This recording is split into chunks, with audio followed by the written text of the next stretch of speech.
ध्याये नित्यं महेशं रजतगिरिनिभं चारुचन्द्रावतंसं रत्नाकल्पोज्ज्वलांगं परशुमृगवराभीतिहस्तं प्रसन्नं पद्मासीनं समन्तात स्तुतं मर्गणैर्व्याघ्रकृत्यं वसानं विश्वबाध्यं विश्वबन्धं निखलभयहरं पंचवक्त्रं त्रिनेत्रं। नमस्कार प्रिय बंधुओं, आप सभी का हमारे YouTube चैनल में बहुत बहुत स्वागत है। बंधुओं, आज के इस वीडियो में आप श्रवण करेंगे शुक्र प्रदोष व्रत की पवित्र पावनी कथा। चैनल पर नए हैं, चैनल को सब्सक्राइब कर लें, बेल आइकन को प्रेस कर दें, जिससे कि हमारे चैनल पर आगे आने वाले सभी वीडियो का नोटिफिकेशन आपको प्राप्त होता रहे।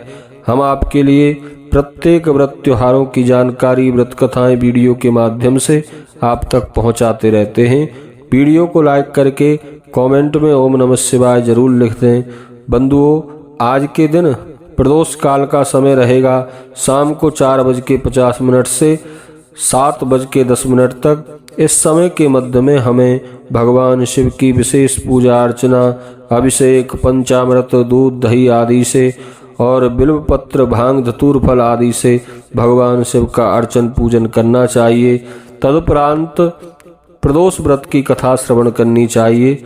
तो चलिए श्रवण करते हैं शुक्र प्रदोष व्रत की पवित्र पावनी कथा। एक बार प्रेम से कहिए, बोलिए शंकर भगवान की जय, पार्वती माता की जय। शुक्र प्रदोष व्रत पूजा की जो विधि है वह सोम प्रदोष व्रत के समान ही है। आदरणीय श्री सूत जी कहते हैं, ऋषियों, शुक्र प्रदोष व्रत में भगवान शिव को श्वेत चंदन, श्वेत पुष्प आदि से पूजन अर्चन करके उन्हें खीर जैसे पदार्थों का भोग लगाना चाहिए। तदुपरांत प्रसाद ग्रहण करना चाहिए। श्री सूत जी बोले, प्राचीन काल की बात है, एक नगर में 3 मित्र रहते थे। तीनों में ही घनिष्ठ मित्रता थी। उसमें एक राजकुमार पुत्र, दूसरा ब्राह्मण पुत्र और तीसरा सेठ पुत्र था। राजकुमार व ब्राह्मण पुत्र का विवाह हो चुका था। सेठ पुत्र का विवाह के बाद गोना नहीं हुआ था।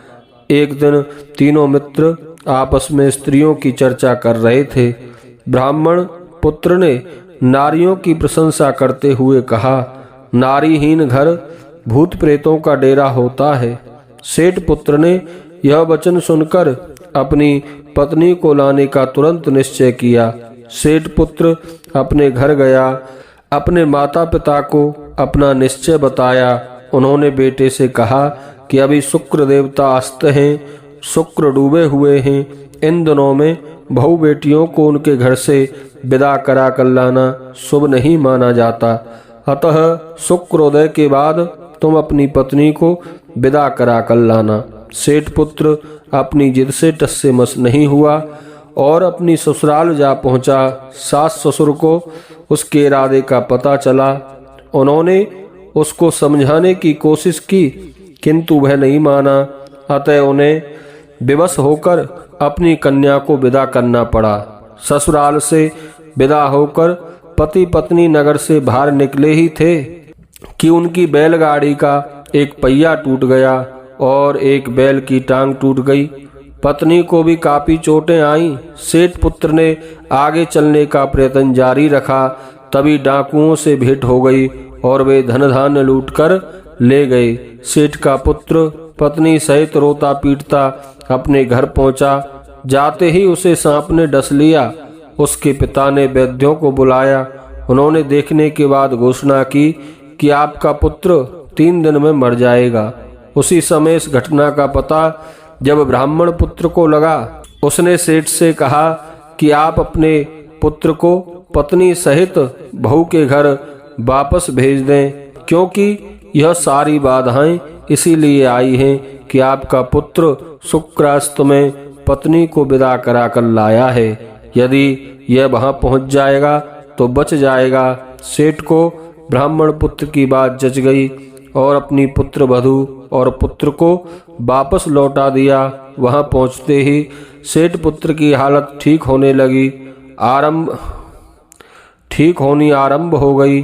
तत्पश्चात उन्होंने शेष जीवन सुख और आनंद पूर्वक व्यतीत किया और अंत में वह पति पत्नी दोनों स्वर्गलोक को गए। बोलिए शंकर भगवान की जय।